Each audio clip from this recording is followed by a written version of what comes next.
Sejam muito bem-vindos a mais uma live aqui do Conhecimentos da Humanidade. Mais uma quarta-feira, de volta das catacumbas egípcias. Aqui estou, depois de uma viagem de 15 dias por todo o Egito, de norte a sul, de leste a oeste.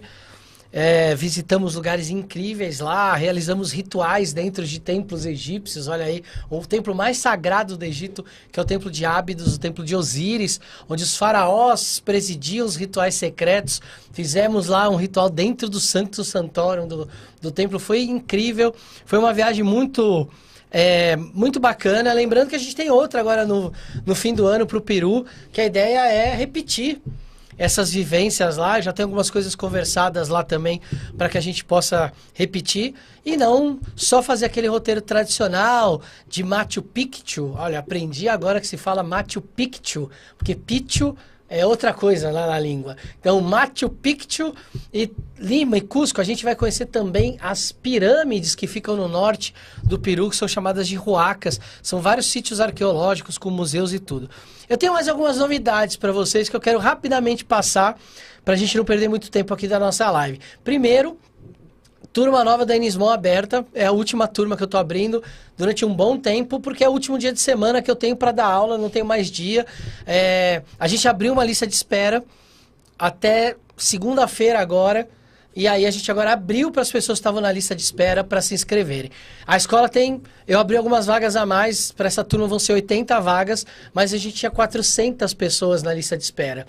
Então, se você está afim de entrar na escola e está na lista de espera, aproveita e entra. Depois a gente vai abrir para o público que está fora da lista de espera, caso as vagas não sejam preenchidas. Beleza? Então, primeiro recado dado. Segundo recado, isso é uma grande novidade que eu quero contar agora para vocês. Dia 20 de julho, eu estarei no Teatro Santa Cruz para participar do Soul Masters. O Soul Masters vai começar agora em junho. É um projeto que está reunindo os grandes nomes da espiritualidade no Brasil. E ele começa com a Monja Coen, já dando a sua primeira palestra. É uma palestra de 3 horas, onde durante 2 horas nós vamos falar sobre o tema. E depois tem 1 hora com meet and greet para fazer fotos, autógrafos. E eu tive a honra de ser o segundo convidado para fazer no dia 20 de julho, e eu vou fazer uma palestra sobre magia, encontro de propósito, um encontro da verdadeira essência. Vocês vão acompanhando nas redes sociais que eu vou divulgar um pouco mais sobre isso. E em breve os ingressos vão estar à venda através do Simpla, mas aí eu vou contar essa novidade com mais detalhes para vocês em breve, mas enfim, eu precisava contar isso para vocês agora, porque é uma grande novidade.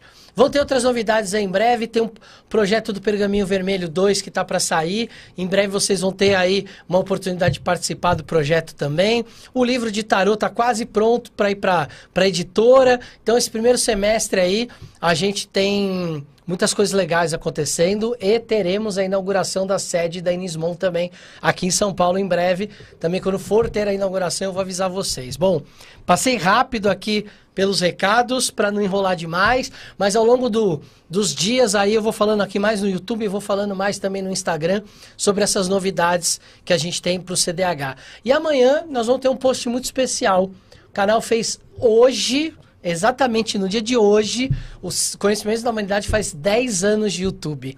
Então, olha aí, tem um dia muito especial, tem uma convidada aqui especial para isso, mas amanhã a gente vai fazer um post comemorando o aniversário do canal. Então, e aí eu quero ver se eu já faço uma live amanhã contando as novidades. Enfim, eu tô super empolgado, super ansioso com tanta coisa acontecendo. Até o fim do ano vocês vão ter muitas surpresas ainda com coisas que vão acontecer aqui. Recados dados, surpresas contadas. Então vamos apresentar minha convidada, que, como eu já disse aqui das outras vezes, já é minha co-host aqui uma vez por mês, para a gente tratar de determinados assuntos. E hoje ela propôs para a gente falar sobre Afrodite. A gente falou disso numa última live. Então primeiro eu vou apresentá-la, depois falar do assunto. Então com você está aqui comigo de novo a Júlia Miara. Salva de palmas. Oi, meus amores, estou muito amorosa hoje. Vamos falar sobre a deusa do amor. Então estou muito feliz de estar aqui de novo com vocês. A Júlia propôs da gente falar de Afrodite mas sair um pouco da obviedade da deusa só do amor e da beleza e trazer os outros aspectos que estão relacionados a Afrodite. E isso vem numa esteira aí do que a gente falou na última vez que a gente esteve aqui conversando. A gente falou das deusas mais trevosas, né, que estão na moda. Maravilhosas. Que são maravilhosas. Mas merecem estar na moda. Com certeza, porque tem todo um papel de sair de uma submissão. Mas eu até fiz uma provocação. Ninguém mais quer saber de Afrodite. E aí algumas seguidoras do canal vieram e falaram assim, não, eu faço rituais para Afrodite, eu cultuo Afrodite. Falei, então bora, vamos falar de Afrodite, mas falar de um jeito diferente, que não é o jeito que está acostumado. A gente foi ensinado, na escola principalmente, ou quem foi além da escola, a estudar a mitologia de Afrodite e saber que ela é uma deusa ligada ao amor e à beleza. Muitas das histórias de Afrodite estão ligadas ao amor, é o caso do início da Guerra de Troia, e também estão ligadas... Que é uma guerra, mas também estão ligadas a ciúmes, a intrigas, a casos, a ela ser amante, mas ela ser casada. Então, assim, tem ali uma boa novela das 9 da Rede Globo ali, de uma vida muito conturbada de Afrodite. Então, vamos começar por aí. Ela não é só a deusa da beleza e do amor. Ela tem outros aspectos que são associados a ela também. Então, eu tenho uma experiência que acho que muitos de nós têm em relação a Afrodite. Eu fui uma criança Disney e eu cresci vendo Afrodite do desenho Hércules, Afrodite cor-de-rosa, deusa do amor e da beleza, que coisa linda, que coisa áurea, que coisa luminosa, que coisa maravilhosa.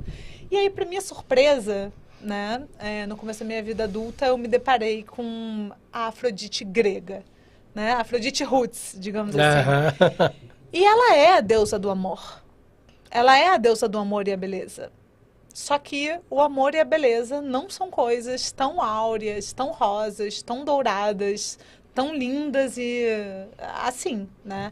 A própria ideia grega do amor, né, da formação da deusa do amor, da origem da deusa do amor, do nascimento da deusa do amor... É violenta. É uma história extremamente violenta. E Dr. Freudinho, que, né, fundador aí da psicanálise, quando pensa em amor, vínculo, eros, também coloca, porque era um bom estudioso de Grécia, também coloca na mistura desse bolo bastante violência nesse jogo. Violência e guerra, né?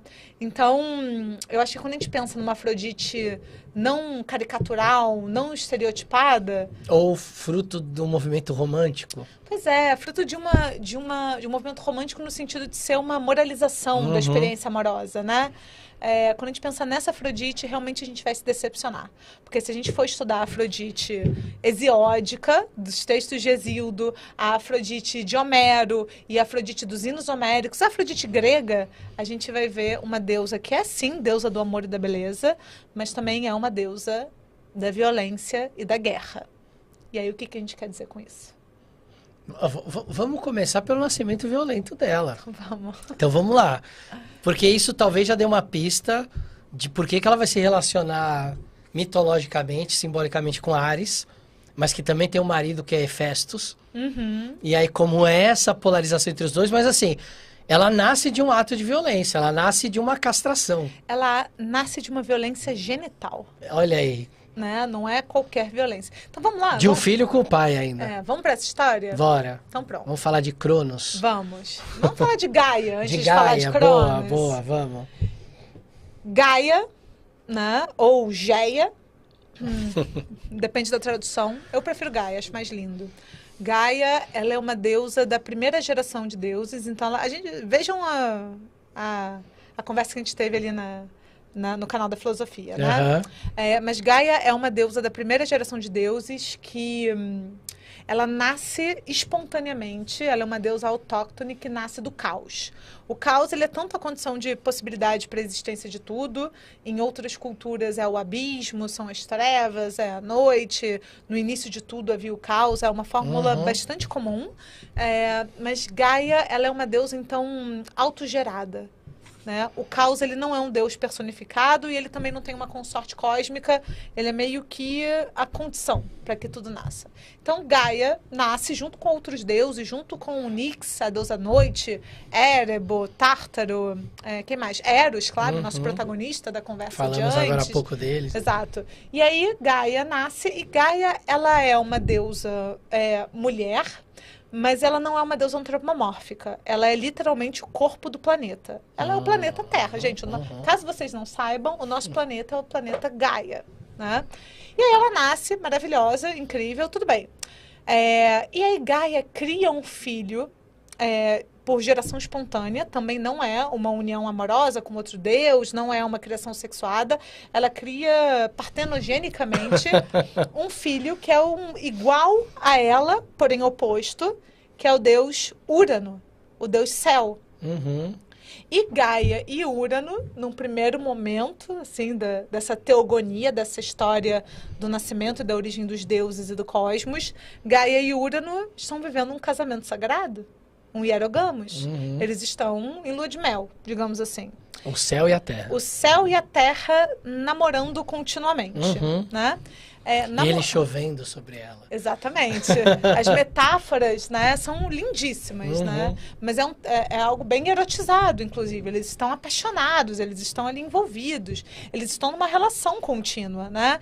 E esse é um momento que, inclusive, vai encontrar eco no próprio texto bíblico, nos textos babilônicos, de que era um momento em que terra e céu estavam desabados um sobre o outro, não havia espaço entre a terra e céu. Por quê? Porque eles estavam namorando, eles estavam juntos, eles estavam ali numa cópula eterna.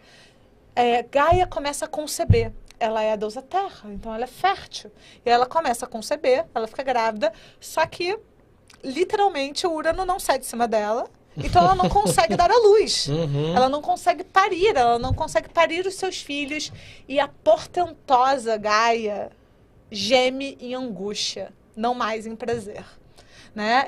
Aquelas núpcias com o seu filho, que é consorte, esse é um tema muito comum, né? O incesto não é tabu entre os deuses, é muito comum que deuses se relacionem com pessoas da mesma família, ainda mais nesse primeiro momento, né? Isso vai ser muito depois usado por Freud também para pensar, olha o ato falho, para pensar a psicanálise, né, pessoal? Mas então tá. Então a portentosa Gaia geme de dor, de angústia, porque não consegue parir, né? Então a deusa está ali gerando no seu interior, que é o corpo do planeta, vários filhos, né? E Urano, aquele ato amoroso, aquela união, aquele casamento sagrado, vira uma violência, vira um abuso, vira uma violência sexual. E aí Gaia, então, que é mágica, que é uma deusa, ela entra em contato com um dos seus filhos, com os seus filhos não nascidos, que vivem no interior do seu corpo. E um dos seus filhos responde ao seu chamado, né? A deusa Gaia, então, estabelece uma aliança com um filho não nascido, que é o deus Crono, né? Crono, num primeiro momento, talvez não, isso é meio disputado pelos acadêmicos, mas ele vai ser em algum momento identificado com o tempo.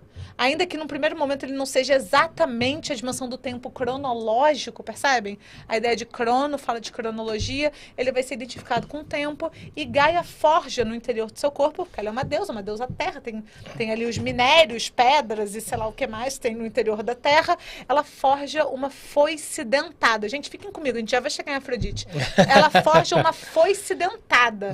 Gente, a foice é o símbolo por excelência do agricultor. E o deus da agricultura, que é o deus do tempo, que é o deus das estações do ano, que é o deus do karma, é Cronos Saturno. Daí que a gente fala do retorno de Saturno, por exemplo, para quem gosta de astrologia. É o tempo vir cobrar da gente o nosso trabalho, bem feito ou mal feito. E dar as recompensas por isso. A colheita, né? É um deus agricultor que vai ser identificado com a morte, inclusive, mas enfim, são muitas questões. Então Gaia se parcera com esse outro filho, porque o Urano também é seu filho, para afastar Urano. E aí Crono, de dentro do corpo da mãe, pega essa foice dentada. Eu não sei, vou desmonetizar a live, sei lá. Bora. É o nosso objetivo hoje. Então tá. E literalmente castra o pai, né? Corta fora os órgãos genitais do Cronos. Enquanto do Urano. Do Urano, desculpa. Enquanto ele estava dentro do corpo de Gaia. E aí nós temos o quê? O primeiro divórcio divino. Urano, obviamente, castrado, capado, olha para se desconecta de Gaia. Se desconecta e vai lá para cima. Por isso que o céu tá lá em cima e a Gaia aqui embaixo e estão separados, né? Então é um ato de extrema violência, que é uma resposta a outro ato de extrema violência, né? É uma castração, que é uma resposta a uma agressão sexual, né? E é uma mãe com um filho que vira consorte se associando a outro filho para libertá-la daquele embrulho. Então tá, temos aí a nossa castração divina, né? Filho castrando o pai. O que acontece com o Crono? Ele sobe ao poder e ele assume a função do pai e se coloca como regente do cosmos. Ele diz, eu sou o grande Deus agora. Né? Então, a gente tem o registro do céu e da terra sendo substituído por um registro que vai ser associado a uma expressão subjetiva, né, do entendimento, que é a passagem do tempo. Né? E desses órgãos sexuais, do deus Urano, do deus céu, que despencam literalmente do corpo do pai e caem nas águas do mar. O mar também era uma divindade chamada Pontus, tá? Dessa mistura do corpo do deus céu com o deus água, com o deus mar, forma-se uma espuma e dessa espuma nasce uma deusa. Muito interessante. Que não nasce, né? Ela estreia, né? Que ela vem numa concha até a praia, carregada. Botticelli, maravilhoso. Ela não nasce, ela diva. Ela é total. Ela diva. Nasce Afrodite, a deusa do amor e da beleza. Não tem mãe nessa versão da história, em Homero ela vai ter. Mas nessa versão da história, eu gosto de brincar que ela tem dois pais. Pontus, o deus mar, é um deus homem. E Urano é um deus homem. Né? Então ela nasce da espuma do mar, dos órgãos sexuais do Urano, no momento da sua expressão maior da satisfação sexual. Deu para entender, gente? Acho que sim, né? No momento do orgasmo. É isso, foi o que eu quis dizer. O sêmen dele com a espuma do mar gera a deusa do amor e da beleza. A deusa do amor e da beleza literalmente nasce do ato de uma violência sexual que estava evitando um ato de abuso sexual. É uma deusa engendrada na sua estrutura fundamental com a violência.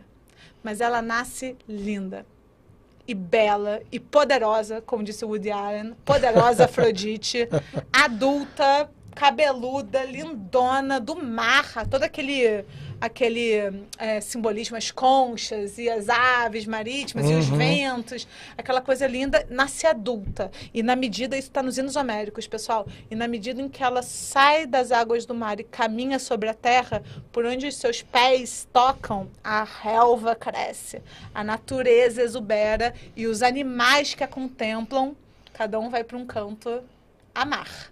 Né? Então, ela é uma deusa da fertilidade dos corpos, ela é uma deusa da fertilidade da terra, porque está relacionada à própria vida da natureza. Como é que é o nome disso? Fauna, flora e primavera.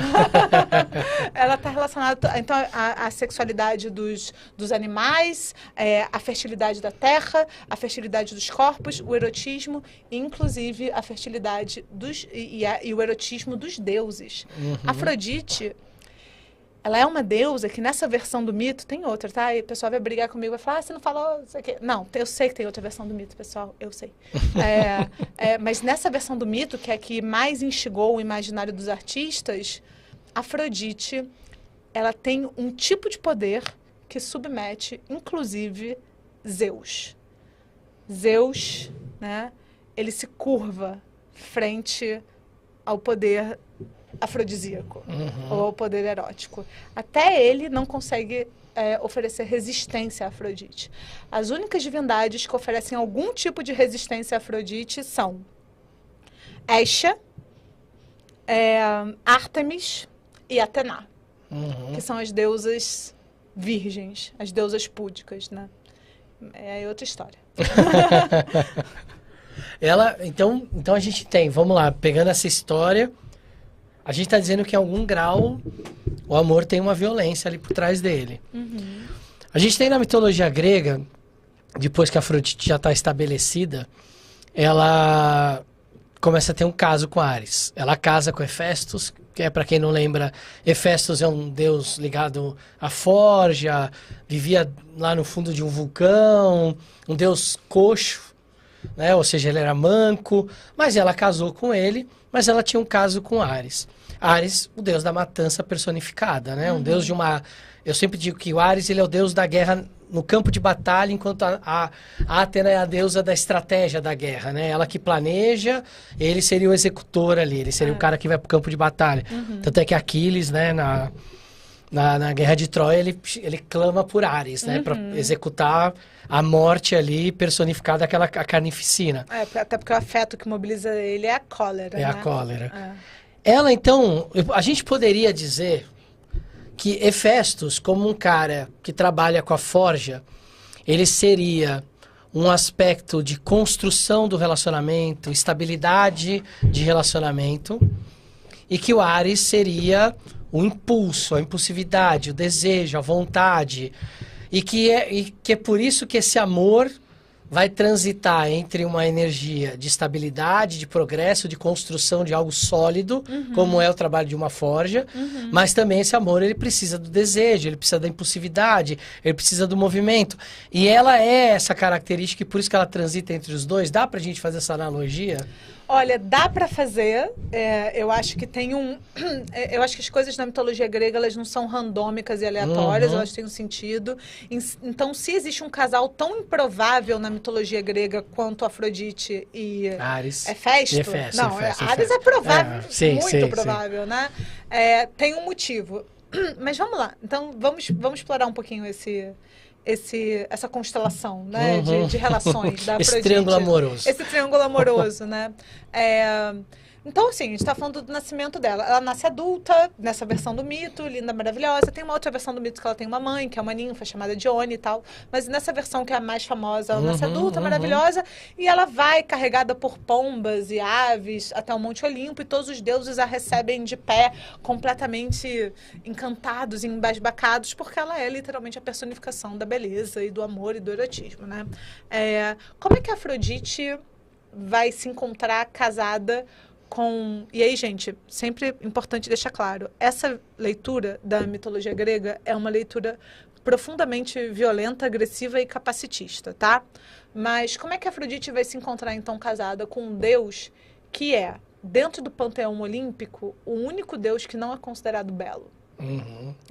Hefesto, ele é chamado de feio pela literatura, ele é descrito como um deus que está frequentemente suado. Por quê?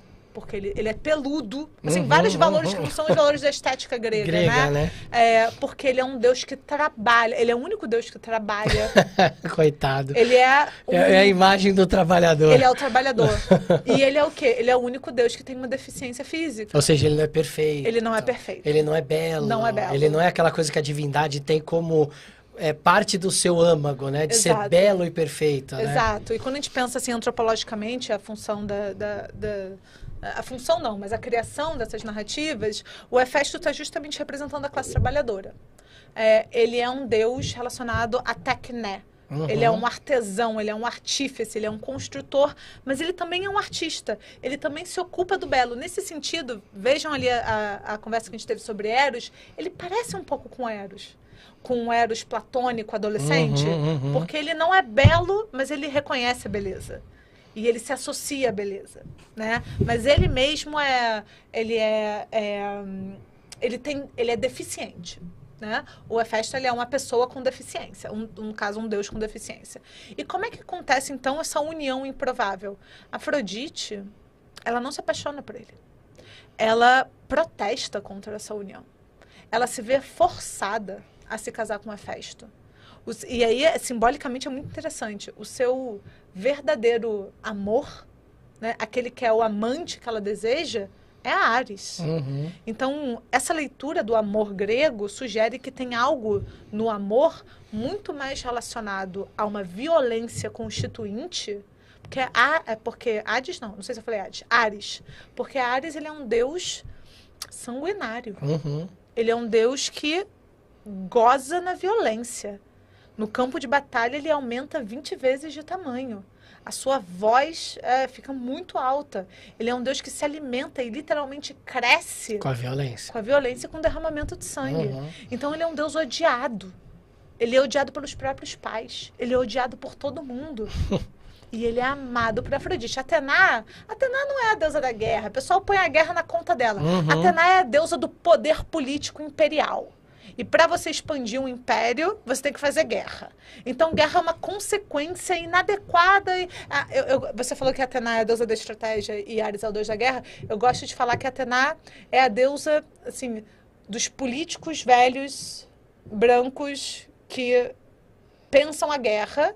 E Ares é o deus dos soldados que vão e morrem na guerra. Então, assim, a gente tem aí, né, os idealizadores da guerra, quem ali na mesa, na tábua redonda, ou na mesa ali, nas salas de reunião em Washington, decidem os rumos do mundo. Esses são governados por Atena. Tem muito mais poder. Quem morre na guerra são os pobres. Os pobres. Como já diria System of Down. Porque que ele sempre manda os pobres. Pois é, e quem goza com a guerra, quem deseja a guerra também é o pessoal ferrado. Porque os políticos, eles brincam com as vidas e com os destinos das nações como se fosse qualquer coisa, né? Então a Atena é muito mais distanciada, muito fria, muito estrategista, muito mais poderosa, né? Ares, ele tem uma coisa explosiva, ele tem uma coisa ali que é de outra ordem. E a sua associação com Afrodite é nesse lugar. Tem algo no amor que é violento, que é irracional. Atena é a deusa da razão, é a deusa da sabedoria, é a deusa da filosofia, é a deusa do racionalismo ateniense. Afrodite está no contexto de Grécia. Ela é uma deusa associada a algo que desorganiza o próprio Zeus, que desorganiza o império da razão. Zeus tira a sua coroa e se curva frente ao poder que Afrodite representa. Então, voltando aqui para o Hefesto, como é que a Afrodite vai se ver casada com Hefesto? Ela vai ser forçada. Hefesto vai aprisionar a sua mãe, Hera, num trono, porque ele está se vingando dela ali por uma outra história, que aí não sei se dá tempo de contar, acho melhor deixar para quando a gente for falar de Hera. Mas ele vai, então, aprisionar a Hera, que atirou ele do Alto Monte Olimpo e tal. Que por isso que ele fica manco. Por isso que ele fica manco. Uns dizem que é por isso que ele fica manco, outros dizem que ele fica manco porque ele é tirado. Enfim, pelo que quer que seja, né? A pobre da Hera tá ali presa num trono construído por Hefesto, que é um deus artesão, que foi criado pelas ninfas. E as ninfas ensinaram Hefesto a fazer coisas belas, joias, construções bonitas, enfim. Ele é um deus da arquitetura, ele é um deus joalheiro e ele também é um deus ferreiro. Ele faz armas e faz joias. A gente já tem aí uma dualidade interessante.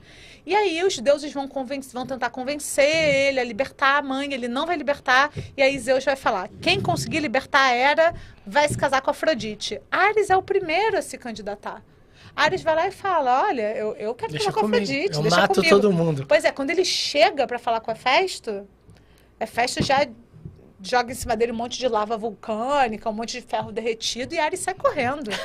Ares fica intimidado pelo deus ferreiro. O deus da guerra fica intimidado pelo deus que forja armas, pelo deus da técnica guerreira, né? O deus sanguinário é intimidado pela técnica da guerra. Interessante isso também. E aí, quem vai depois? Dionysus, ou Dioniso, ou Dionísio, né? Dioniso vai lá. Tava bêbado, certeza. Leva um vinho. Vamos lá, deixa comigo. Exatamente. Deixa comigo. Vamos ter uma conversa, meu amigo. Eu vou falar com esse Hefesto. Eu vou buscar ela. Então Dionysus vai lá com o seu vinho. Hefesto já fala, não, senta aí, vamos trocar uma ideia e tal. Ai, minha saia prendeu. Vamos trocar uma ideia e tal. Eles começam a beber. E aí Dionysus vira pro Hefesto e fala, meu amigo, Zeus prometeu a mão de Afrodite para quem libertasse Hera. Por que você não vai... Você prendeu ela, tudo bem, mas por que você não vai lá de livre e espontânea vontade e liberta ela? Olha, Dionísio. Espertinho. Criador do caos. E a Hefesto falou, não é que é verdade? Olha aí, que boa ideia, meu amigo. Ideia. E lá foi Hefesto. Tem até umas representações muito engraçadas do Hefesto indo meio num burrinho, assim, numa mula, meio bêbado, meio trôpego, meio torpe. E vai lá e liberta Afrodite. E aí a Afrodite é dada em casamento para ele. Só que ela mantém o seu amante. Mantém Ares. né? Certo dia, Hefesto pega os dois na cama e esse casamento termina. Então, o que nós e temos... ele prende os dois, né? Numa rede invisível, uma né? rede adamantina. Adamantina, com né? fios de diamante. E aí expõe ele para os deuses, né? Pois é, mostra para todo mundo o casal nu ali na cama e achando que todo mundo ia falar vergonha de Afrodite, não sei o que. Todo mundo, beleza. Todo mundo tá assim, queria eu estar naquele lugar. E a Afrodite escuta e registra no caderninho dela quem a desejou naquele momento, né? Então a gente tem... Como é que eu interpreto essa leitura, né? Essa passagem? A técnica, a beleza submetida à técnica, até exerce algum poder sobre o amor. Mas tem algo de muito mais furioso e instintivo e irracional e violento que verdadeiramente governa o amor. E é por isso que em Esparta, terra de Helena de Troia, que era Helena de Esparta antes de ser de Troia, é por isso que em Esparta, Afrodite, que é a deusa que causa a confusão toda, Afrodite é chamada de Areia, a da guerra, ou a guerreira, né? Então nós temos aí uma personificação da deusa do amor, que não é esse amor romântico que nós herdamos como ideal da nossa cultura Disney. Gente, eu fui uma criança Disney, já falei, eu entendo isso, mas o amor grego é violento. É muito diferente do amor que a gente está vendo agora. Exatamente, gera guerras. E quando você chama isso de violento, o que a gente pode fazer de associação a isso? Porque você já deu uma dica, gera guerra. Então, quando a gente pensa, os gregos tentaram categorizar o amor, né? Em ágape, em filia, de maneiras ali para criar tipos até de amores diferentes. Isso aqui é o amor pelo conhecimento, isso aqui é o amor de amizade. Os gregos tentaram até quebrar esse amor em várias coisas diferentes. Mas quando a gente traz essa violência para dentro do amor, talvez a melhor pergunta seja, em termos práticos, como é que essa violência se manifesta? Talvez, no caso de Helena de Troia, de Paris, leve eles à guerra. A guerra de Troia nasce por causa disso, né? É um amor que leva a ter uma guerra, a toda aquela violência de 10 anos de guerra entre Troia e a Grécia. Mas o que além disso a gente pode falar? Onde cabe essa violência no amor? É o desejo impulsivo? É a agressividade da posse? Onde entra essa violência? Eu acho que sim e não. Depende do recorte que a gente fizer. Porque, olha só, a Afrodite, tudo bem, a gente está focando, a gente está tentando trazer uma versão não caricatural dela, né? Mas a Afrodite, ela, antes de tudo, antes, inclusive, de ser uma deusa da guerra, ela é uma deusa da vida. Ela é uma deusa da fertilidade. Foi o que eu falei. Ela sai da água, a relva cresce, os animais se retiram para amar. Né? Ela é uma deusa que governa os poderes de produção e reprodução da vida. Fauna, flora e primavera. Né? Então, ela é uma deusa natureza, deusa civinatura, deusa selvagem. Né? Então, nesse sentido, para pegar aí um pouquinho do vocabulário junguiano, por exemplo, ela é uma imagem arquetípica de grande deusa, né? Deusa da fertilidade. O que acontece, né, com a evolução dessa grande divindade que personifica os poderes de produção e reprodução da vida? Né? Ela vai ser sequestrada por dinâmicas que estão associadas ao começo da organização das cidades-estados e do patriarcado. Então, assim, como é que as deusas do amor se transformam em deusas da guerra? Se as deusas do amor representam a terra e a fertilidade da terra, e elas representam a produção e a reprodução da vida, isso significa agricultura, isso significa a organização citadina em torno da agricultura, a sedentarização dos povos, a reprodução, né? A matrilinearidade, a patrilinearidade, a própria ideia de formação de genos, clã, tribo, tudo isso. Né? Ou seja, as organizações do que um dia vão se tornar cidades-estado. Se as deusas do amor, então, em algum momento da evolução dos mitos, né? Ou dos simbolismos, ou das narrativas, elas vão ser transformadas em deusas da guerra, é porque essas terras estão em disputa. E se as terras estão em disputa, o que acontecia nas guerras, assim, desde a antiguidade? Um povo conquistava o outro, se matavam todos os homens, acontecia uma violação das mulheres, e os filhos nascidos daquela violência seriam considerados, então, fruto dessa nova cultura colonial. Né? Então, de novo, conquistar os campos, a agricultura, os corpos das mulheres e a linhagem são estratégias de colonização, de ocupação colonial. Então, deusas do... Assim, até onde eu entendo, coloquem as suas opiniões, discutam isso com a gente, né, gente? Mas até onde eu entendo, as deusas do amor se transformarem em deusas da guerra, por um lado, podem até estar em algum lugar simbólico vinculados à impetuosidade, à violência, da libido e tal, mas quando a gente fala de guerra, a gente está falando de guerra organizada, não de impulso libidinal que pode ter algo de agressividade. É muito diferente falar em agressão e guerra.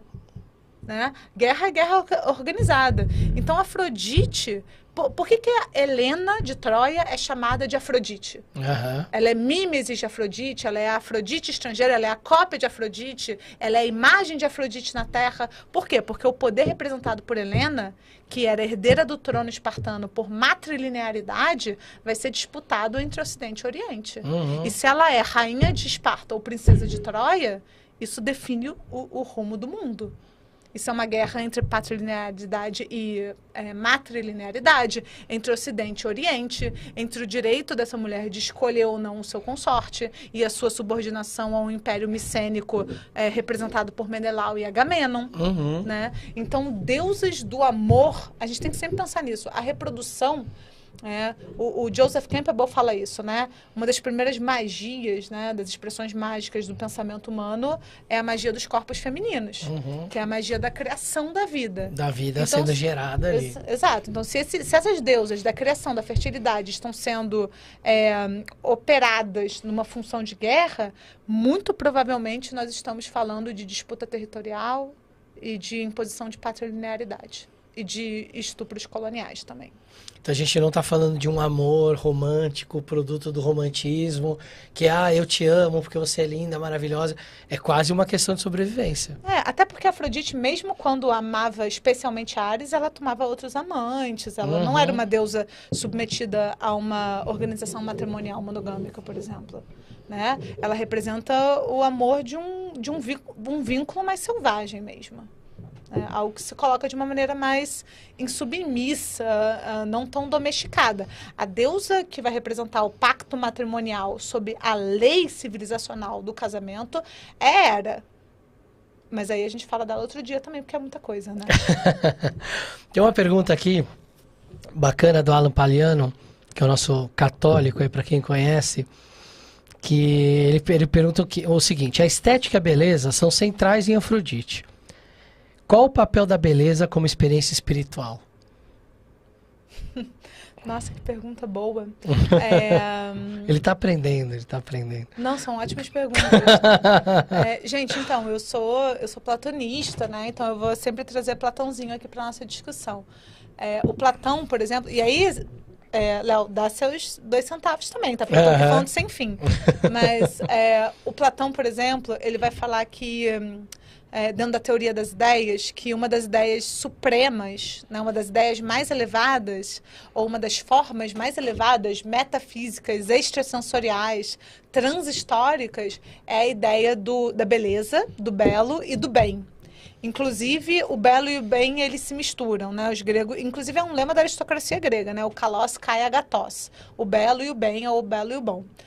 Então, a beleza, ela está muito confundida, realmente, com elevação espiritual, com bondade. Tanto que, quando a gente estuda, por exemplo, os monstros, a história dos monstros, os monstros são sempre feios, né?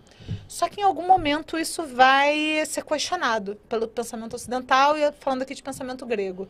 O próprio Platão vai falar: Sócrates era o mais belo dos homens, espiritualmente. Porque ele era reconhecidamente, caricaturalmente, uma pessoa pelos padrões de beleza da Grécia clássica, entendido como um cara feio, né? Então a gente vai inaugurar aquela ideia de beleza da alma, né? Uma beleza subjetiva. Mas ainda assim se preserva a ideia de beleza. A beleza do corpo, por muito tempo na Grécia, que incentiva fortemente a ginástica, a ideia de corpo são, alma sã, sabe? A Grécia tem muito disso. Platão não era o nome de Platão. Acho que eu já devo ter falado isso aqui, talvez. Platão significa literalmente... Ombros largos. Ombros largos. Esse era um apelido dele. Eu brinco com as minhas turmas, assim, que era como chamar Platão de fortinho, ou bombadinho.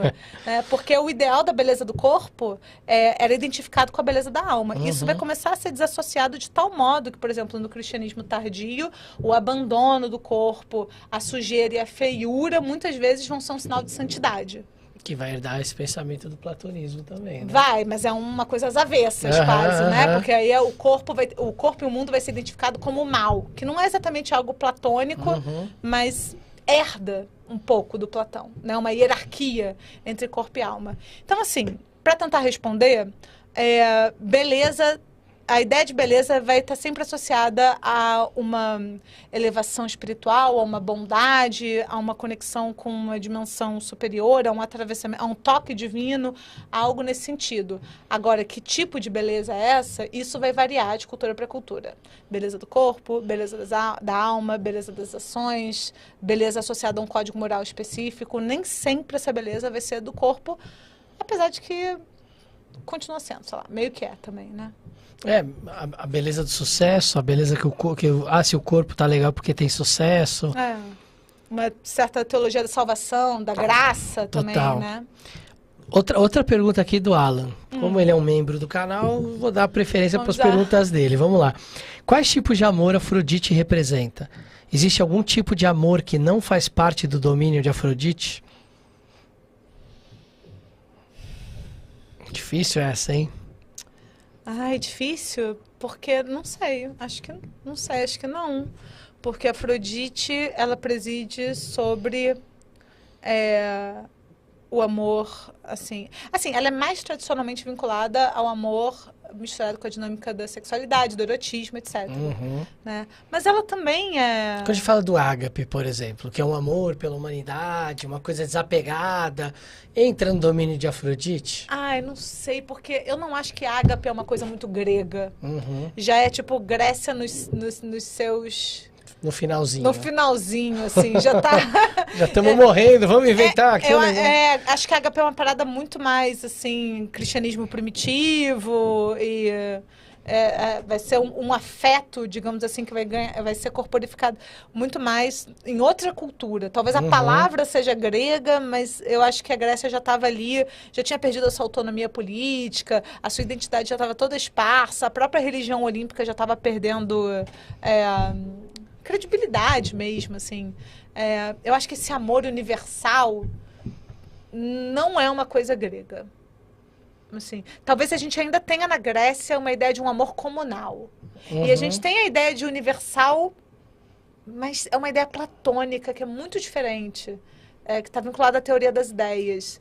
Então, talvez não seja nem justo avaliar Afrodite por conta disso, porque é um conceito que historicamente se desenvolve em outro período, né? Já não está tão ligado a essa imagem divina dos deuses gregos, né? Cara, os deuses gregos, eles não são universais. Eles não são, assim, não tem...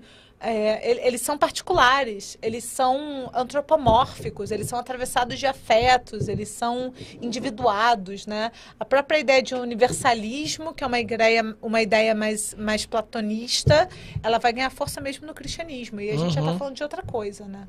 Você falou do Platão, né? Qual que era o nome dele? Era... Aristianes. Alguma coisa assim, né? Alguma coisa assim. Era um nome bem diferente, né? Não, era um nome bem comum. Era não, tipo sim, eu digo diferente de Platão. Diferente de Platão. Era um Arestes. Eu não lembro exatamente como é que era, mas Arestes tem a ver com aristocracia, né? Que, aristocracia, né? Aristocracia. A gente falando grego aqui, né? Literalmente, desculpa, pessoal. Mas aris é tipo o melhor, né? Tanto que aristocratos aristocracia, né? É o poder dos melhores. Olha que cretinice. Democratos é o poder do demos, do povo. O Platão defendia essa ideia, né? De um governo de sábios, né? Era uma sapiocracia que ele propunha, né? Era uma sapiocracia, O sujeito tinha que estudar 50 anos... E aí, a partir daí, ele acreditava que estava pronto para o serviço público e teria que ser só para isso que a pessoa deveria servir, não podia ter né? filho, não podia ter esposa, não podia ter marido, não podia ter posses. Nenhuma, para não ter nenhum tipo de amarra social, interesse, né? Tinha que viver para a vida pública. E pegando esse gancho, E o amor aos filhos, está no domínio de Afrodite? Mais ou menos, porque Afrodite... Porque ele tem, a gente pega na psicologia, ele tem um fundo erótico também, né? Assim... Se a gente for pra Freud, pra Melanie Klein, a gente vai ver que tem ali um desejo, tem uma coisa édipica ali. Eu acho que é mais um amor do domínio do Eros do que da própria Afrodite. Tá. Ainda que Eros seja uma divindade... em uma versão do mito mais ou menos organizada, né? A Afrodite é quase uma figura parental do Eros, de um Eros, né? De algum Eros.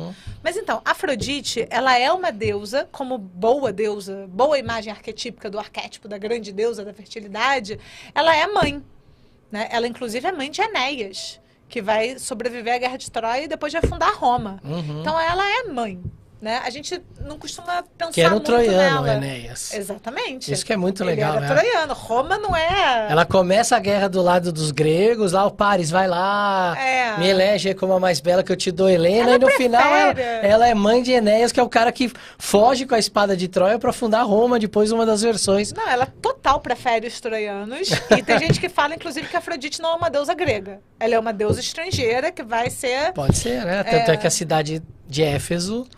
Tá muito perto de onde seria a Troia, né? Pois é, exatamente. Que era uma cidade que tinha um grande templo de Afrodite. Afrodite é Ártemis, depois Maria Madalena e Maria, mãe de Jesus. Cristo, Isso tem a casa dela lá. É uma cidade bem interessante. Né?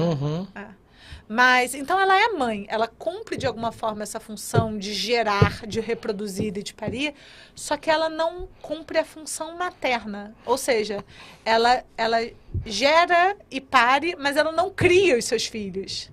Então, assim, será que ela é uma deusa que personifica esse amor materno? Mais ou menos, eu acho que ela está muito mais vinculada à reprodução do que exatamente ao ofício de maternar. Que é... Uma coisa mais de era...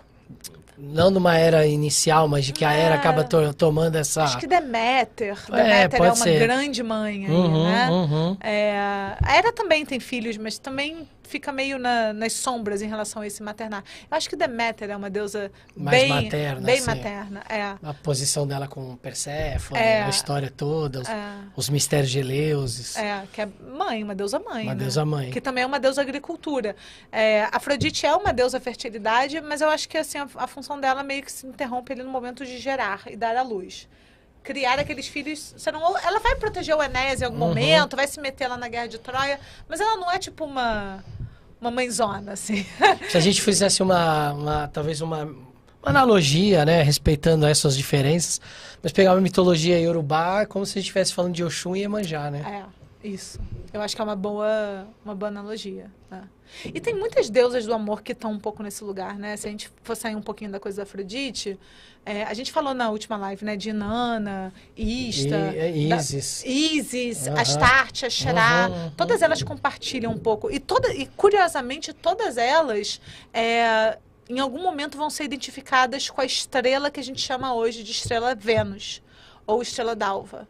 Né? Então, todas essas estrelas, em algum momento, vão ser chamadas de Afrodite, de Helena, Afrodite, Asherá, Inanna, Ista. Eu não sei se Isis é identificada com a estrela Vênus, agora eu fiquei na dúvida. Acho que não sei. Talvez ela seja uma exceção, mas é muito comum que essas deusas, que são deusas do amor e da guerra e do amor e da beleza, sejam identificadas com a estrela Vênus, que curiosamente também é uma estrela que vai ser identificada com Lúcifer. Os egípcios tinham uma relação muito próxima com Sótis, né? Que era Sírios. E eles têm uma representação de Sírios como um boi com uma estrela na cabeça ou como uma deusa feminina. E que fertiliza, né? Porque que anuncia a inundação. Eu lembro que nos egípcios é um pouquinho diferente. Vamos falar sobre isso também. Mas assim, a sociedade... quanto mais eu estudo a sociedade egípcia, mais eu vou para lá, mais eu vejo quantos gregos beberam da fonte egípcia, assim... Dentro da nobreza egípcia, ela era matrilinear. Então, eu vou dar um exemplo aqui. Você tem Akhenaton, que era casado lá com as suas esposas, e tinha Nefertiti, né, que foi famosa. E ele tem como filho Tutankhamon, que nasce Tutankhaton, e depois tem que mudar o nome porque, enfim, por causa do culto, né, do Deus único, aquela história toda. Que vai ser até identificado como uma origem do monoteísmo antes do hebraísmo. Exato, né? exato. Que também é algo para os egiptólogos meio polêmico. Meio esquisito. Isso foi o Freud, né? Que trouxe isso, porque para eles não é bem um monoteísmo, assim como também a ideia do judaísmo que era mais um enoteísmo, enfim, outra história. Talvez um monismo, Isso. Aí, beleza, Akhenaton morre, Tutankhamon governa dos 9 aos 18, 19 anos, morre. Hoje em dia estão dizendo que ele morreu. Tem duas teorias, né? Que ele morreu de malária ou que ele caiu da biga. E que ele. Qualquer coisa, né? Duas coisas, porque ele teve malária várias vezes. E, então não sabe se ele morreu de malária, mas dizem que a causa mais provável é que ele caiu da biga e bateu a cabeça e sangrou por muitos dias até morrer. Bom, fato é que Tutankhamon não teve tempo de ter filho com a sua esposa Ankh-Sunamun. E aí um general chamado Ai assume como faraó. E para ele ser reconhecido, ele precisa casar com uma mulher de sangue azul. Então o faraó ele podia ser de qualquer origem, desde que ele casasse com uma mulher de sangue azul. É porque a mulher realeza, a coroa ia de mãe para filha, né? Isso. Então você tem uma matriz... Que nem Esparta. Que nem Esparta. Então você tem esses paralelos que são muito interessantes. E aí você pega paralelos de deusas. Ísis vai ter uma... Ísis ela tem uma função ali na mitologia egípcia muitas vezes parecida com a função de Afrodite. Porque primeiro ela é uma deusa que ela não é aquela deusa paz e amor. Ela chantageia Ra. Fala, Ra, você me dá o segredo da magia ou eu vou contar o seu nome mágico para todo mundo. Olha só, maravilhosa. E aí Ra dá o segredo da magia, ela se transforma numa pomba, ela recolhe todos os pedaços de Osíris e com a magia ela refaz o corpo de Osíris, que é um símbolo de fertilidade. O Egito é muito interessante. E ela vai ter um filho. Vai, que é Horus, que é um deus da guerra. Olha só. Olha isso, Horus é um deus da guerra. E ela vai criar o filho para que o filho entre em guerra contra Sete. E ela vai gerar esse filho a partir desse corpo reconstituído. Exato, sem o pênis. Né? Sem o pênis. Olha só. Porque ela não encontra o pênis. Olha a castração aí. A castração de novo. E aí ela não encontra o pênis, então é uma geração imaculada. Dá pra entender? Imaculada Conceição. Exato, total. E aí nasce Horus, que todo mundo fala, ai que lindo, Horus é um deus crístico na mitologia. Não é. Horus é um deus da guerra. Ele nasce para ser um deus da guerra. E ele vai atacar o seu tio Sete, que se torna um hipopótamo. E aí eles vão brigar, até que Horus pede ajuda de outros deuses e consegue vencer Sete. E também outra história interessante, porque ele não mata Sete. Ele aprisiona Sete, dando a ideia de que o mal não pode ser exterminado de você mesmo, mas ele pode ser dominado e controlado. A gente tem isso na Titanomaquia do Exíodo, Total. por exemplo, né? Os monstros... Eles não são mortos, né? Eles não são mortos, eles são confinados no Tártaro. No Tártaro. Eles podem ser contidos, eles vivem no interior do corpo da Terra. Mas destruídos não podem ser. E a própria ideia do Ragnarok, né? Sim, no fim do mundo, essas forças contidas, elas vão se rebelar. Vão se rebelar.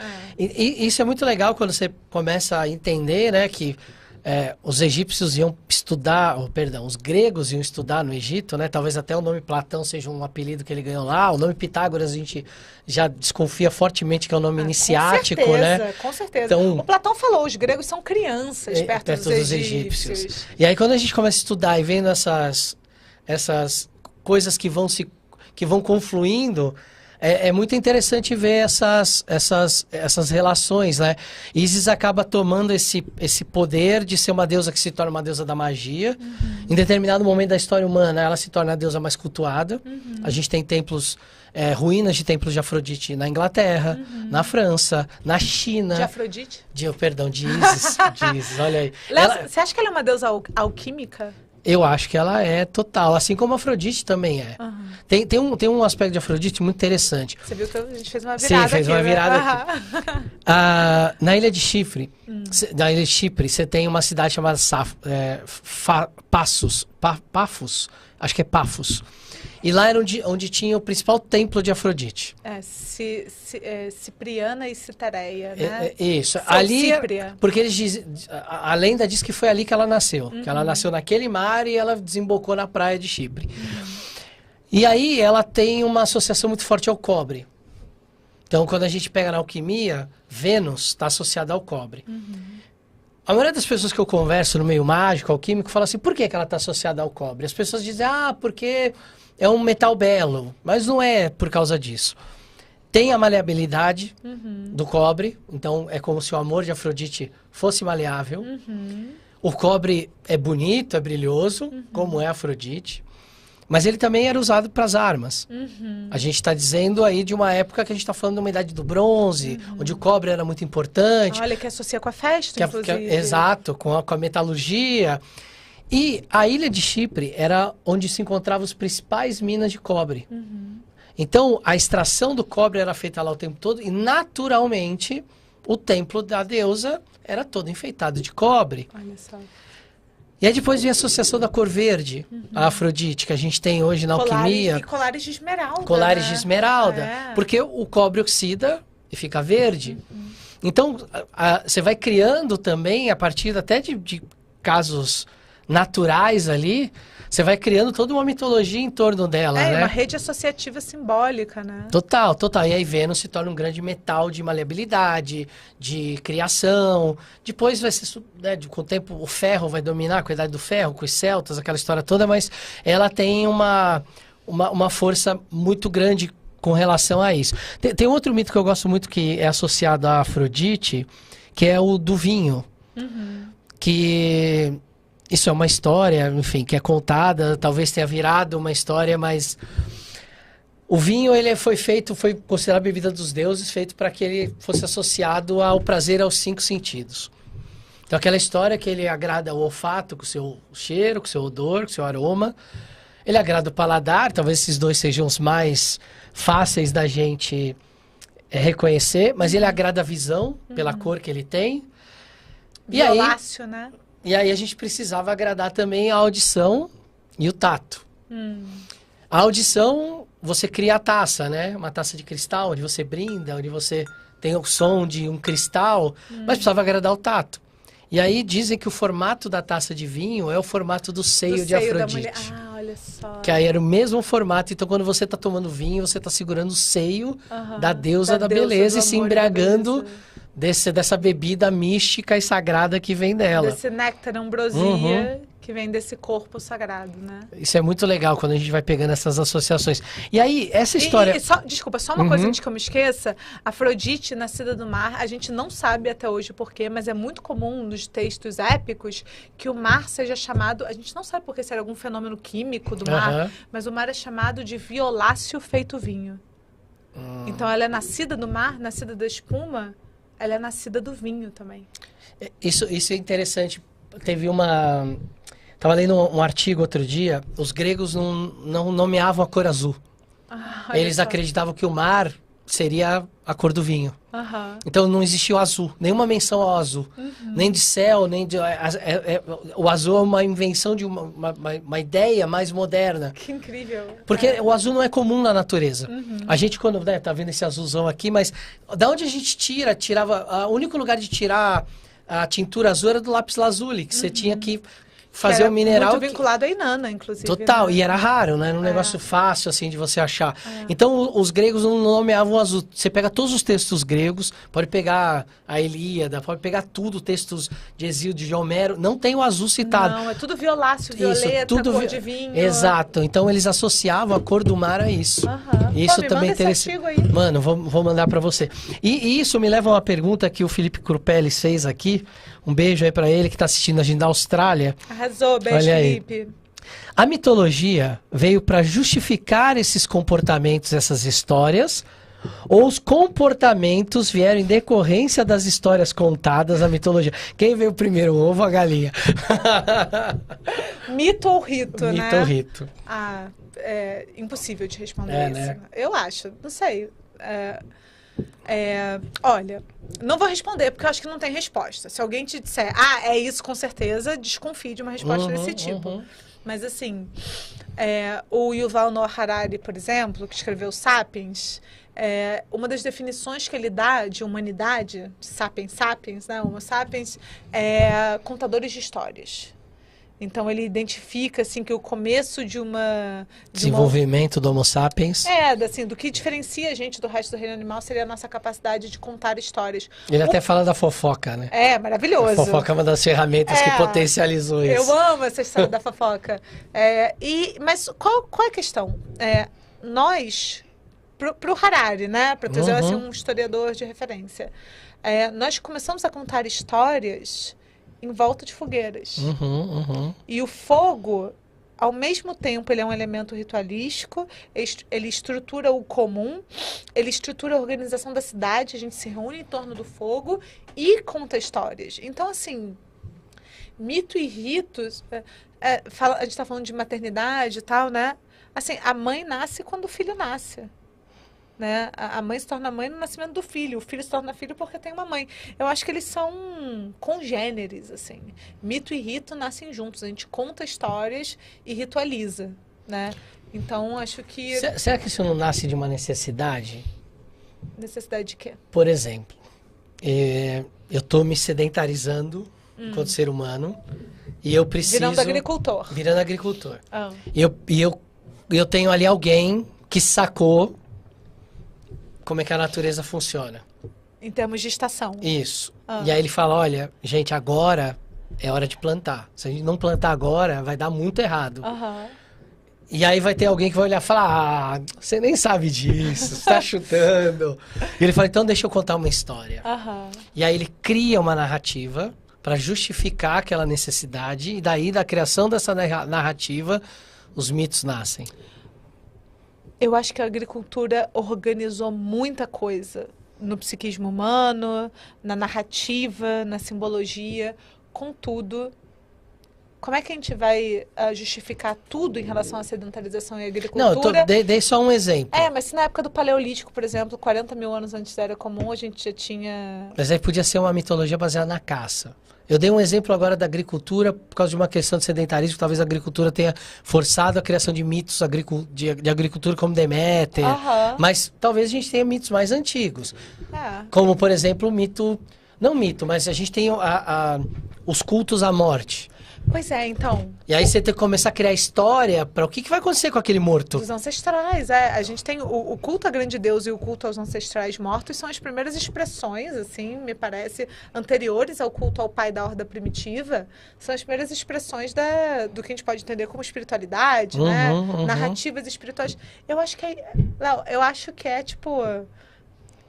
assim, imemorial. São origens, assim, eu realmente não sei dizer o que veio primeiro. É difícil, né? Eu acho muito difícil, porque onde a gente encontra um, a gente encontra o outro.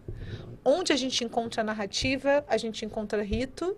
E onde a gente encontra rito, a gente supõe narrativa, mesmo que preceda a história da escrita. Assim, se a gente fosse ser muito chato, muito rígido academicamente, rito precede mito, no sentido de que nós temos artefatos arqueológicos antes de termos textos. Só que assim, sei lá, quem disse? Não é só porque não tem texto que a coisa já não estava estabelecida de alguma forma. As pessoas escreviam na areia ou eram culturas oralizadas. Que é o mais comum. Né? Tipo, tem que ter texto em tábua de argila para... Assim, a gente, às vezes, se nos falta imaginação... a gente também não vai conseguir contar a história da humanidade direito, sabe? Porque, então quer dizer que do dia pra noite as pessoas surgiram da Terra com um vocabulário e um alfabeto super sofisticado e logo antes era uga-uga, não tem como. Mas me parece, assim, até a gente pegando reprodução do comportamento humano hoje, que isso é um chute, né? Total. Sim, estamos aqui pensando junto. Estamos filosofando. Que... parece que a humanidade ela tem uma necessidade de querer explicar as coisas, mesmo quando ela não consegue. Então, por exemplo, morreu alguém na família, você chega para a criança pequena e fala, o alguém virou estrelinha. Isso é uma forma de tentar dar sentido, consolar, mas ao mesmo tempo você está criando uma mitologia. Por mais simples que seja, você está criando uma mitologia, que aquela criança, ela vai repetir isso. Eu tenho um sobrinho que agora, recentemente, morreu meu sogro e ele... Sinto muito. Não, obrigado. E ele fala, né? O vovô virou estrelinha. Isso para ele confortou ele. Então, às vezes, tem alguns momentos... Teve um fato, a gente estava na mesa, colocaram um lugar onde o meu sogro sentava. Ele falou, por que vocês colocaram o lugar aí? Porque o vovô virou estrelinha. Tá resolvido. Tá resolvido. E me parece que alguém lá atrás viu a morte, alguém chorou e alguém falou, calma, tá vivo em outro lugar. E talvez daí começa a criar uma narrativa para justificar aquilo. Isso é um chute. Mas o culto aos mortos sugere muito isso, né? Você vai em terra, faz um ritual funerário, Sim. coloca ali artefatos, coisas que a pessoa, sei lá, poderia usar no pós-mortem. É muito legal a gente estudar o Egito nesse sentido, porque a gente consegue ver exatamente o desenvolvimento do culto aos mortos. No começo, era um povo pré-histórico, né? Vivia onde hoje é o Saara, que quando começou a passar por um processo de desertificação, eles foram mudando para os vales onde tem o Nilo. E aí você vai vendo como o culto vai mudando. Primeiro, os corpos eram enterrados em covas rasas. Era para proteger ali do sol, do cheiro. Depois você cria um deus primitivo, chacal, porque eram os chacais que iam lá, desenterravam e comiam os corpos. Aí você começa a enterrar com pedra em cima. Depois você constrói uma mastaba, que é banco, é um banco. Você constrói um negócio como se fosse um banco. Que hoje, sei lá, vai num cemitério cristão, você vê lá uma tumba igual a isso. E depois eles vão melhorando isso ao ponto das mastabas se tornarem casas, onde tem tudo que o morto vai precisar no pós-vida. Então, parece que nasce como uma necessidade. Tem que enterrar, porque senão vai feder, ou senão os animais vão comer. E depois começa a se estruturar esse rito, começa a ganhar um mito. E aí parece que o mito ganha corpo e aí ele cresce. Aí vai virar a ponto de você chegar numa terceira dinastia e ter uma pirâmide construída com milhões de blocos de pedra para enterrar um deus vivo, né? E morre o monarca, você mata todos os servos e mata um monte de gente para ir a serviço dele no pós-vida, porque precisa, né? Sabe o que eu me lembrei? Eu me lembrei da relação entre Afrodite e Perséfone. Pensando vida e morte, assim, nesse... Quase um binômio, né? Mas Afrodite e Perséfone disputando um amante, disputando Adonis. Né? E aí Adonis é quase o próprio mito da Core e Perséfone, mas dessa vez como se Perséfone fosse Hades e Afrodite fosse Deméter, disputando esse Adonis, e aí vai ser organizado nessa economia cósmica que Adonis vai ficar parte do tempo com Perséfone e parte do tempo com Afrodite, novamente explicando um mito agrário, né, que vai explicar as estações do ano. Mas é isso, né? Não tem jeito, sempre quando a gente fala sobre amor, fertilidade, sexualidade, erotismo, a gente vai acabar no tema da morte. Sempre quando a gente fala sobre morte, a gente vai acabar no tema da vida, da fertilidade também. E parece que as coisas sempre se coadunam, né? Quando a gente fala de mito, a gente vai falar de rito. Quando a gente fala de rito, a gente vai falar de mito. A gente acaba se encontrando sempre numa espécie de pensamento cíclico, né? Como se fosse um funcionamento de um organismo, né? E aí, me parece que a partir disso, como é que a gente resolve entre aspas, né? Mas como é que a gente pensa, então, a questão dessa... Se a gente tem uma igualdade, uma equiparação tão intensa que aparece na história da mitologia entre vida e morte... Como é que foi acontecer esse desequilíbrio tão profundo entre feminino e masculino, patriarcado e matriarcado, né? Eu acho que, assim, não vai dar tempo de falar hoje, mas fica, eu acho, né? Mas fica como ideia para a gente continuar a discussão, falar sobre hierogamos, falar sobre casamento sagrado. Já que a gente está falando de Afrodite... Já está escolhido o nosso próximo tema, então, para o mês que vem. Para a gente trabalhar, pode ser no mês que vem, ou assim, mas em algum momento, acho que a gente tem que falar sobre casamento sagrado, sobre esse encontro do masculino e do feminino, esse encontro que, em alguns momentos, é violento, por exemplo, Zeus e as suas consortes, muitas vezes é violento, mas se a gente for pensar, por exemplo, Dumuzi e Inanna, no primeiro momento é um apaixonamento, é um enamoramento, né? É um encontro amoroso. Se a gente for pensar nos celtas, por exemplo, também a gente tem um casamento, um hierogamos, que coloca em pé de igualdade no governo cósmico a deusa e o deus, né? E onde é que essa história funcionou e onde não funcionou? Onde é que o masculino encontrou o feminino, onde é que a vida encontrou a morte também, e isso funcionou como ciclo, e onde algo dessa equação foi demonizado. Acho que na nossa cultura, a gente herdou uma demonização de algo dessa equação, né? A gente teme, a gente tem horror à morte, a gente tem horror aos processos de finitude, e não a gente, né? Mas assim, civilizacionalmente, horror ao feminino, né? Horror aos corpos das mulheres, horror aos ciclos naturais. É sintomático, né? É uma negação, de alguma forma, da vida quando a gente ignora Total. a morte. E isso acaba permeando a cultura, às vezes, de maneira simbólica, oculta. Eu estava falando outro dia numa aula sobre aquela ideia que os franceses têm da pequena morte, associada à ideia do orgasmo, né? Que não é o orgasmo em si, mas é do momento do orgasmo, todo aquele momento de latência pós-orgasmo, até recobrar a consciência e os sentidos, né? Então é um ato ali, até mais, normalmente as pessoas só associam o orgasmo, mas eu estava até explicando isso na aula, que ele começa no momento do orgasmo, que é aquela desconexão com o eu. É uma dissolução do eu, é um fusionamento místico ali, Total, né? que é aquele momento quando tem o orgasmo ainda em conjunto, aquela coisa de uma dissolução um no outro. Não tem mais um eu. E aí aquela pequena morte, ela dura ainda ali alguns períodos, até né? individuar de novo, Isso, né? aí depois individuar de novo, eu tô aqui, tô acordado, deixa eu Pois fazer. e essa ideia da pequena morte, do orgasmo, por que os franceses chamam de pequena morte, né? É a relação aí da vida, né? Mas dessa vida orgiástica que encontra comum com o todo, com a natureza, meio bacante, meio mênade em algum lugar. E a dissolução da identidade, a dissolução do ego, né? Então, a grande morte é a dissolução total e a pequena morte é a dissolução parcial. Então, essa identidade entre vida e morte, né?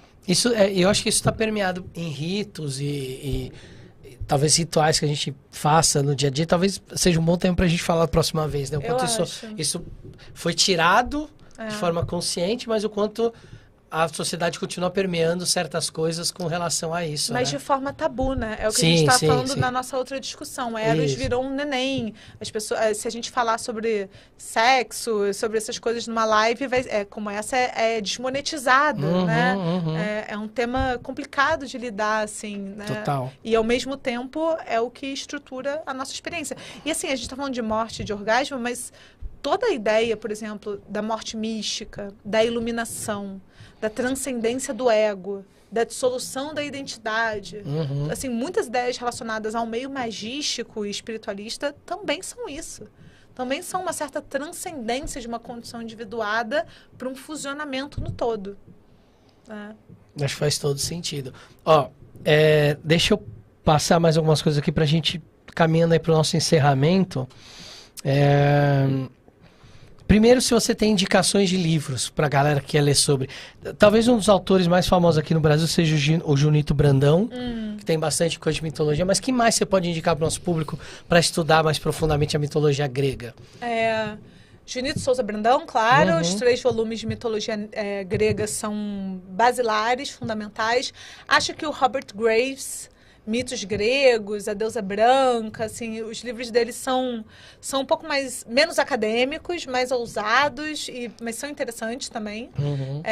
Então, Junito Brandão, Robert Graves, Detienne, Os Mestres da Verdade na Grécia Arcaica, Mircea Eliade, História das Religiões, Joseph Campbell, Júlia Miara escreveu um livro maravilhoso chamado Deusas, Bruxas e Feiticeiras, História de quando Deus era mulher, e tem alguns capítulos sobre mitologia grega e mitologia também suméria, cananita, leiam. E além dos livros tem os cursos. Tem os cursos. Onde que o pessoal encontra seus cursos? Então, no momento eu estou ministrando grupos de estudos e cursos também. Eu estou com um grupo de estudos sobre mitologia grega, um grupo de estudos sobre mitologia suméria, babilônica, acádia, mesopotâmica, assim, em geral. Um grupo de estudos sobre psicanálise e psicologia analítica sob uma perspectiva de gênero. E um grupo de estudos sobre heresias medievais, que a gente está estudando agora, o Maleus Maleficarum, o Martelo das Feiticeiras. Também estou com um curso na Academia Judaica chamado A Deusa dos Hebreus. Eu acho que é isso, tá bom, né? E eu tô com um curso gravado que em breve será lançado. E aí fiquem ligados aí nas minhas redes sociais. @JuliaMiara, MYARA, que vai ser a criação do patriarcado e a civilização da deusa. E aí, assim, vou falar sobre isso aqui mais adiante também, né? Boa, boa. Mas, gente, enfim, tem uma lista de literatura, tem uma literatura enorme, né? Sobre mitos gregos. E aí, pra saber das coisas, só seguir teu Instagram. Segue meu Instagram, manda um direct. Doni, põe na tela o Instagram da Júlia, por favor. Boa, olha lá. Obrigada. @Júlia Miara, o Miara com Y. Isso, perfeito. Porque aí vai encontrar lá o Instagram da Júlia e vai poder estar acompanhando também o material que ela está sempre E as coisas que a gente vai fazer, né, Léo? Fala aí. A gente estava falando sobre isso agora. A gente tem algumas surpresas em breve aí, com a inauguração da sede da Enismon aqui em São Paulo. Teremos um espaço e a gente está combinando aqui de fazer cursos aqui presenciais e vivências também, né? Então, em breve teremos algumas novidades aí para passar para vocês. Provavelmente em julho a gente deve ter alguma coisa já desenhada. Então fiquem ligados que a gente vai estar em breve divulgando alguma coisa bem legal para fazer uma vivência comigo e com a Júlia. Tô entusiasmada. Boa. Cheia de deuses. Muito bom, muito bom. Bom, fizeram bastante pergunta, não deu para ler todas. Pois é, e faltou falar de um monte de coisa, né? Faltou. Mas aí a gente fala na próxima também. Aí a gente vai deixando para as próximas, você vai estar sempre aqui. Aí a gente vai trazendo esses assuntos, essas perguntas aí que o pessoal fez. A gente quer falar sobre Axerá, sexo sagrado, Epopeia de Gilgamesh, a função de Ishtar com Enkidu, tem tanta coisa, né? Bastante coisa pra gente falar. Muito bom, muito bom. Bom, espero que aí pelo menos as perguntas mais importantes a gente tenha conseguido responder. Ficou uma indicação aí de livros para quem pediu. A gente pode ir respondendo, talvez, também, né? Fazendo uns videozinhos. Pode, acho que de boa. E tem o pessoal, acho que foi o canal, a Ju, do canal da Ju, que falou assim, vocês podiam falar do banquete. A gente acabou de falar. A gente falou. Então, Ju, a gente fez o programa na rádio. Mas a gente falou. Mas falou. A gente fez o programa na rádio agora aqui às 8, das 8 às 8h30, que a gente falou justamente do banquete, falou de Eros. O banquete de Platão, tá, gente? O banquete de Platão, isso. E aí, semana que vem, sexta-feira da semana que vem, esse programa da rádio vai subir no canal como vídeo. Então, se você não viu ao vivo na rádio, não tem problema. Tem o canal da própria rádio que você pode assistir, mas também depois vai subir no Conhecimentos da Humanidade. Dá para você assistir a gente falando sobre Eros e falando um pouco ali sobre o banquete de Platão, pelo menos dessa parte que a gente falou do deus mendigo ali, do Eros mendigo, mendicante ali, dentro da ideia ali do banquete platônico. Então é isso, gente. Espero que vocês tenham gostado. Daqui a um mês, mais ou menos, a Júlia vai estar aqui. A gente vai estar falando sobre erogamos, já está combinado, já está prometido. Então, se você quer saber o que é o erogamos, o que é o sexo sagrado, o que é o ritual, assista de olhos bem fechados já para ir te preparando. Boa! Não é?